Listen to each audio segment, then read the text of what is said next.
ये रही नेपाल के ललितपुर पाटन जिले में स्थित महालक्ष्मी मंदिर। ललितपुर महालक्ष्मी स्थान की निर्माण इतिहास और मान्यता, पूजा पद्धति का संक्षिप्त लेकिन विस्तार पूर्वक विवरण।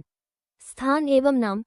यह मंदिर नेपाल के ललितपुर पाटन जिले में स्थित है, जिसे प्राचीन काल में यला या ललितपुर कहा जाता था। मंदिर का नाम महालक्ष्मी या महालक्ष्मी स्थान है, यानी ये देवी लक्ष्मी के स्थान स्थिति के रूप में जाना जाता है। इसके आसपास का इलाका और पुराना नाम इस मंदिर की उपस्थिति के कारण सांस्कृतिक धार्मिक दृष्टि से महत्वपूर्ण माना जाता है। निर्माण तथा विकास का इतिहास। मंदिर का सटीक निर्माण वर्ष स्पष्ट नहीं है, लेकिन इस स्थल के धार्मिक महत्व पर लिखित अभिलेख पाए गए हैं।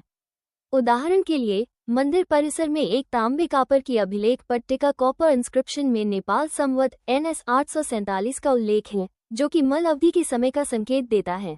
एक विवरण में कहा गया है कि यह मंदिर लगभग 750 ईस्वी पूर्व के आसपास या मल वंश के पूर्व काल में भी बनाया गया हो सकता है। उदाहरण के लिए, एक विकिमीडिया छवि में लिखा है कि हालांकि इस तरह की तिथि पुष्ट नहीं है। परिसर में समय समय पर निर्माण, पुरानी संरचनाओं का नवीनीकरण और मल राजाओं, स्थानीय गुथी इक्वल्स धार्मिक सामुदायिक संगठन के द्वारा भेंट दान आदि कार्य होते रहे हैं।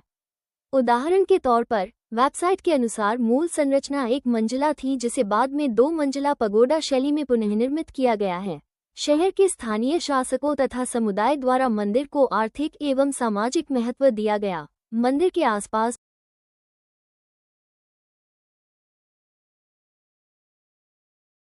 भूमि दान, घंटों दान, विंध्यालाप विंडो दान आदि अभिलेख मिलते हैं। स्थापत्य और कला शैली। मंदिर पगोडा शैली नेपालीज पगोडा स्टाइल में बना है। 2 मंजिला है। ऊपर की छत पर गुजर गजुर लगी हुई है। लकड़ी तथा धातु के नक्काशीदार ब्रेस्ट स्ट्रट्स और टेकीचिया, छोटी खिड़कियां जैसी पारंपरिक विशेषताएं हैं। अंदर देवी प्रतिमा, साथ में अन्य देवी देवताओं की मूर्तियां और पूजा सामग्री रखी हैं।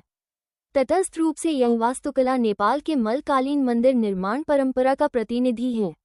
मंदिर परिसर में विभिन्न छोटे छोटे उप मंदिर, धर्मधातु चैत्या, सतल, पाटी विश्राम छावनी आदि भी मिलते हैं।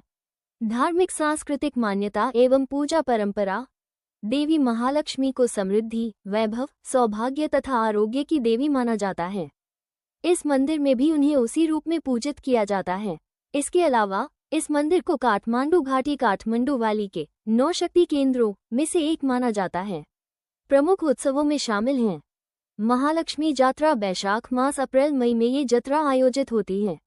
अन्य हिंदू त्योहार जैसे दशहरा, त्योहार, योमहारी पुन्ही आदि इस मंदिर परिसर तथा आसपास मनाए जाते हैं।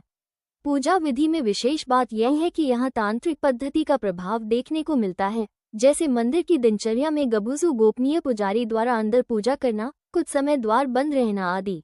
स्थानीय गुथियों द्वारा भूमि दान, घंटों दान इत्यादि नियमित रूप से होते रहे हैं, जिससे मंदिर संपदा तथा पूजा रखरखाव सुनिश्चित हुआ।